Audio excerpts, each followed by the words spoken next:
Bonjour, nous allons donc démarrer avec l'aide de Dieu une nouvelle série d'études sur le Tanya, chapitre par chapitre, et avec l'aide de Dieu terminer toute l'étude qui sera faite en une année. Donc nous allons démarrer par la page de garde qui avait été écrite elle-même par le Admor Azaken, Sefer Likutei Amarim. Donc il nous présente son livre, il l'appelle ça Likutei Amarim, Chelek Rishon, Sefer Shel Beinoni. Likutei Amarim, une compilation d'enseignements, première partie, intitulée le Sefer Shel Beinonim, le livre des hommes intermédiaires. Telle est donc la page de garde rédigée par le Rabbi Shneur Zalman lui-même.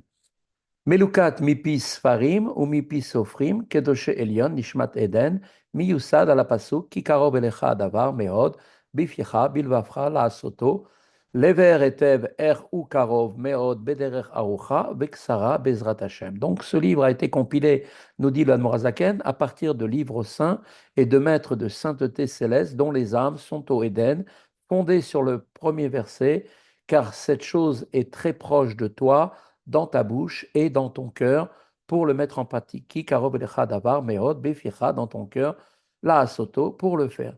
Pour expliquer clairement comment ceci est très proche, eh bien, il va nous l'expliquer, dire il y a deux chemins. Il y en a un chemin qui est long et un autre qui est court. Et avec l'aide de Dieu, on va donc, Bezrat Hashem, commencer.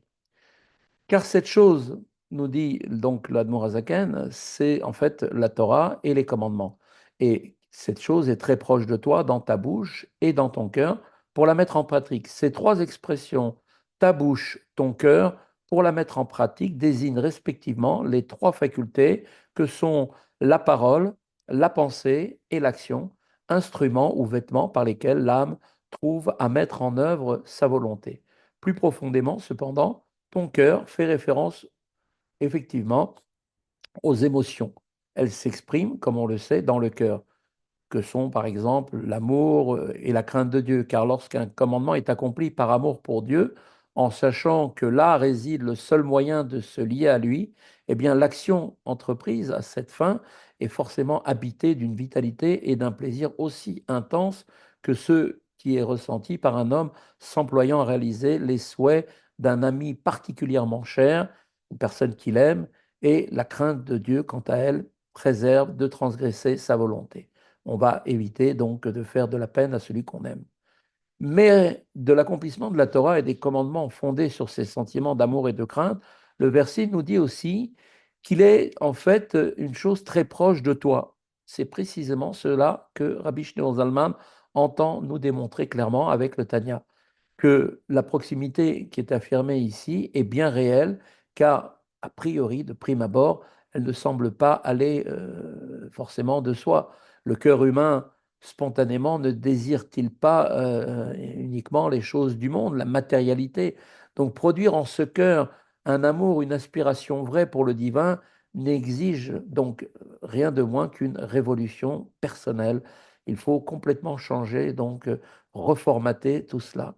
Il s'agit en l'occurrence pour nous de provoquer un basculement de ce penchant naturel véritablement d'une extrême donc vers une autre extrême, donc c'est-à-dire cette puissance que nous avons, cette appétence pour les choses de ce monde, la matérialité, il faut la faire basculer à l'autre côté, c'est-à-dire l'amour pour Dieu. Et on sait très bien que les sentiments, c'est très difficile à obtenir. On ne peut pas dire à quelqu'un, le forcer à aimer. Comment faire? Donc, il nous dit, lui, c'est quelque chose de très simple. Donc, pour l'amour, et que quant à la crainte de Dieu, le Talmud lui-même exprime lui-même de manière très forte, la difficulté d'y accéder.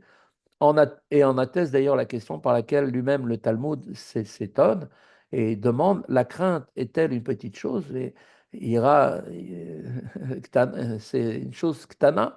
Est-ce que c'est d'avoir ktana? Comment donc, en définitive, justifier l'affirmation pourtant claire du verset, cette chose est très proche de toi? Pour établir cette proximité, eh bien, Rabbi Shlomo Zalman va nous décrire deux chemins. L'un est long, l'autre est court. Le chemin long est celui de la méditation. Donc, en méditant profondément sur la grandeur de Dieu et sur sa bonté, on parvient donc à aimer Dieu. et à le craindre. Le chemin court, lui, par contre, consiste à éveiller l'amour et la crainte de Dieu qui est ancré dans l'âme de chaque juif, puisqu'il a été donné à la naissance grâce au mérite d'Abraham, Isaac et Jacob. Tous ces enfants ont reçu donc en héritage l'amour et la crainte de Dieu, qui est un amour naturel ancré dans l'âme de chaque juif. Et il est qualifié de court parce que ces sentiments eh bien, ne sont pas à créer, mais uniquement à révéler. Tel est le propos fondamental du Tanya que Admorazaken nous explique dans sa grande humilité. Il a intitulé lui-même L'Ikouté Amarim, une compilation d'enseignements, voulant signifier ainsi qu'il n'aurait rien fait que de rassembler les éléments, les enseignements des livres et des maîtres. Et de ces deux termes, la tradition chassidique nous interprète le premier comme une allusion aux écrits du Maharal de Prague et du Shla, le Shnei Lochot Abrit, alors que le second fait référence au Baal Shem Tov et au Maggid de Mezrit. Si le livre est pourtant appelé plus souvent le Tanya, c'est qu'il commence par ce mot. Voilà, c'est ici que s'arrête donc la présentation donc de la page de garde.